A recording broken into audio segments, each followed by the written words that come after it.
அனைவருக்கும் வணக்கம். கும்பராசிக்காரர்களுக்கு நீங்கள் நினைப்பதை விட கும்பராசி அன்பர்கள் உறுதியாகவே பிப்ரவரி 18ஆம் தேதிக்குள் இது ஒன்றை மட்டும் எப்படியாவது செய்துவிடுங்கள். உங்களுடைய வாழ்வில் ஏன் எதற்கு என்று தெரியாத பல நெருக்கடிகள், பல்வேறு வகையான சங்கடங்கள், தொடர்ந்து சந்திக்கக்கூடிய தோல்விகள், அது மட்டுமல்லாது வீடு வாங்குதல், சொத்து வாங்குதல் போன்ற விஷயங்களில் அதிக தடையை சந்தித்தல், அதோடு மட்டுமல்லாது பல வகையில் இருக்கக்கூடிய நெருக்கடிகளையும் சிரமங்களையும் சிக்கல்களையும் முழுமையாக எதிர்கொள்ள வகையில் பல சிரமங்களை உறுதியாகவே கையாளக்கூடிய நல்ல சந்தர்ப்பம் அமைதல் என பல நல்ல காரியங்களை நிறைவாக மாற்றிக்கொள்வதற்கான வாய்ப்பை உறுதியாகவே மாசி அமாவாசை என்று சொல்லக்கூடிய இந்த மாசி மாத அமாவாசை விரத வழிபாட்டை மேற்கொள்வதால் கும்பராசிக்காரர்களுக்கு உறுதியாகவே குதூகலமும் கொண்டாட்டமும் நிச்சயமாக உங்களுடைய வாழ்வில் நிச்சயம் அமையும். ஏனென்றால் இதற்கு பிறகு ராசியின் அதிபதியான சனி உட்பட பல கிரகநிலைகள் முழுமையாக குடும்பஸ்தானத்தில் நுழைய போகின்றன. இந்த வேளையில் திருக்கணிதத்தின்படி சனி குடும்பஸ்தானத்தில் வலம் வந்தாலும் பாக்கியத்தின்படி ஜென்மத்தில் ராகுவுடன் இணைந்திருக்கிறார். ராகு, செவ்வாய், சூரியன், சுக்கிரன், புதன், சந்திரன் என 7 கிரகநிலைகள் ஜென்மராசியை வலுப்படுத்தக்கூடிய இந்த வேளையில் எதிர்பார்ப்புகள் அனைத்தும் உறுதியாகவே பூர்த்தியாக கூடிய வகையில் இந்த கிரகநிலைகள் சப்தமஸ்தானம், கலஸ்திரஸ்தானம் என்று சொல்லக்கூடிய 7ஆம் இடத்தை பார்ப்பதால் பல வகையில் இருக்கக்கூடிய சிக்கல்களும் நெருக்கடிகளும் நிச்சயமாக கும்பராசிக்காரர்களுடைய வாழ்வில் இருந்து விலகுவதற்கான நல்ல சந்தர்ப்பத்தை 7.5 சனியின் இறுதி காலகட்டத்தில் நுழையக்கூடிய கும்பராசிக்காரர்களுக்கு இந்த மாசி மாத அமாவாசை விரத வழிபாட்டை மேற்கொள்வதால் பல நன்மை நிறைந்த வாய்ப்புகளை நிச்சயமாக சந்திப்பதற்கான சூழல் உண்டு என்பதை ஜென்மராசியை வலுப்படுத்தக்கூடிய கிரகநிலைகள் உறுதிப்படுத்துகின்றன. சப்தமஸ்தானத்தை இந்த 7 கிரகநிலைகளும் பார்க்கும் போது 7ஆம் இடத்தில் மோட்சக்காரகரான கேது இருந்து கொண்டு ஜென்மராசியை பார்க்கிறார். எனவே பல நெருக்கடிகளும் சிரமங்களும் சிக்கல்களும் முற்றிலுமாக விலகி முன்னேற்றம் நிறைந்த ஒரு தருணமாக அமையக்கூடிய முதன்மையான சந்தர்ப்பம் கிடைக்க இருக்கிறது. எனவே தவறவிடாமல் கும்பராசிக்காரர்கள் இந்த தருணத்தை பயன்படுத்திக் கொள்ளுங்கள். அதோடு மட்டுமல்லாது குரு பார்க்கின் கோடி நன்மை என்று சொல்லக்கூடிய வகையில் முழு சுபகிரகமான குரு பகவான் மிக வலுவாக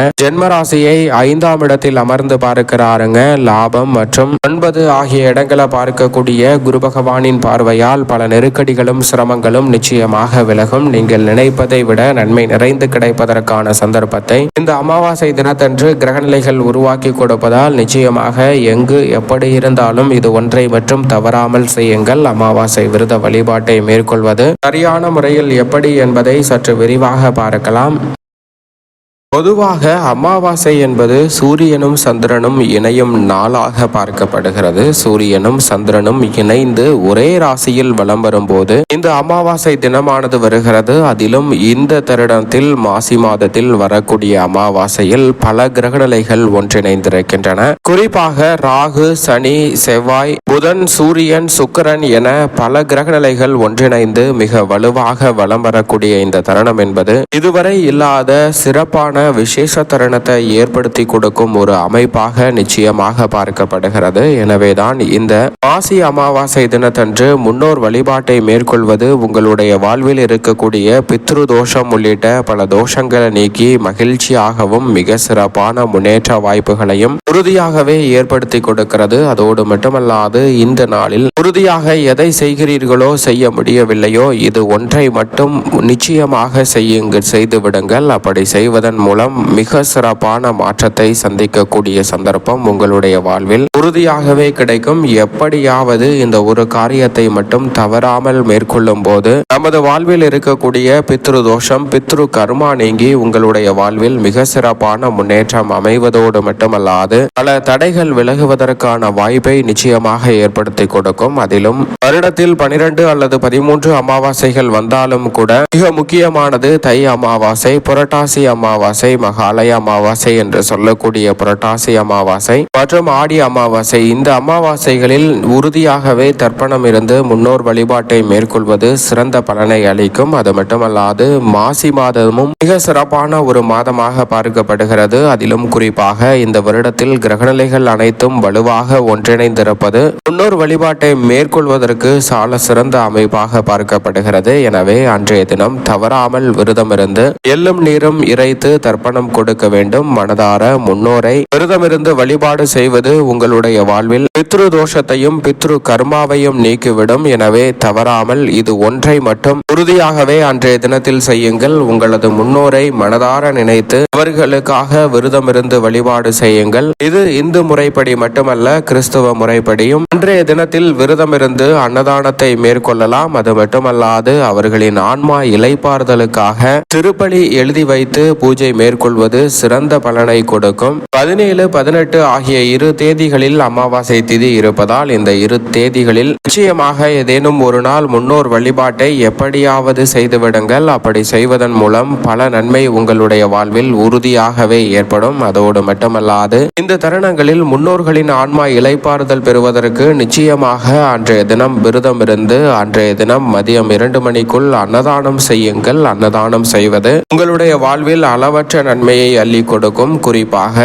இந்த பித்ரு தோஷத்தை நீக்கக்கூடிய வகையில் அமாவாசை விரதம் இருந்து வழிபாடு செய்வது நீங்கள் உலகின் எந்த இடத்தில் இருந்தாலும் மிக சிறப்பான நற்பலன்களை நிச்சயமாக அள்ளி கொடுக்கும். எனவே அன்றைய தினத்தில் குறிப்பாக பிப்ரவரி 17, 18 ஆகிய இரு தினங்களில் ஏதேனும் ஒரு நாளில் நிச்சயமாக முன்னோர் வழிபாட்டை மேற்கொள்ளுங்கள். எப்படியாவது முன்னோர் வழிபாட்டை மேற்கொள்வது நல்ல பலனை நிச்சயமாக உங்களுடைய வாழ்வில் அள்ளி கொடுக்கும். எப்படி மேற்கொள்ள வேண்டும் என்றால் அன்றைய தினத்தில் அதிகாலையில் எழுந்து நீராடி நீர்நிலைக்கு சென்று முன்னோர் வழிபாட்டை மேற்கொள்ளலாம். அப்படி இல்லை என்றாலும் வீட்டிலேயே முன்னோரை மனதார நினைத்து இந்த வழிபாட்டை மேற்கொள்ளுங்கள். அதோடு மட்டுமல்லாது முன்னோர் வழிபாட்டிற்கு பிறகுதான் இறை வழிபாடு என்று சொல்லப்பட்டதிலிருந்து இதன் முக்கியத்துவத்தை நாம் புரிந்து கொள்ள முடியும். அன்றைய தினம் அதிகாலையிலிருந்து எந்த உணவையும் எடுக்க வேண்டாம். விரதம் இருங்கள். விரதம் இருந்து விரதத்தை முடிப்பதற்கு முன் நிச்சயமாக மற்றவர்களுக்கு அன்னதானம் செய்யுங்கள். அன்னதானம் செய்வதால் உங்களுடைய வாழ்வு சிறப்பாக அமையக்கூடிய நல்ல வாய்ப்பையும் சந்தர்ப்பத்தையும் ஏற்படுத்தி கொடுக்கும். அமாவாசை தினத்தன்று உறுதியாகவே உங்களால் இயன்ற